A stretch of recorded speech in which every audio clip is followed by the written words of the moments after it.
Нет у нас, к сожалению, сейчас такой индустрии, где ты только этим занимаешься, и исключительно оно приносит тебе достаточное количество денег. Ты не ощущаешь, что проигрываешь как будто бы в глубине? Ведь, как говорят, о многом как будто бы ни о чем. Вот я существую в медиапространстве, я это прекрасно осознаю. Я в нем пытаюсь как бы раскручиваться и быть, но популярным в нем быть нет у меня такой задачи. А бывает ли у тебя такое, что ты вот прокрастинируешь?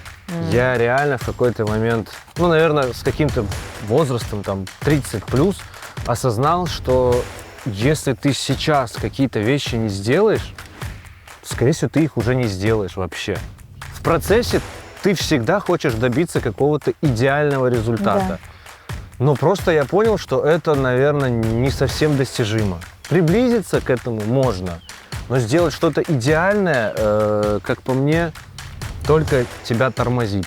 То есть... Вот как раз-таки ты начинаешь прокрастинировать, Да. когда хочешь идеального эффекта.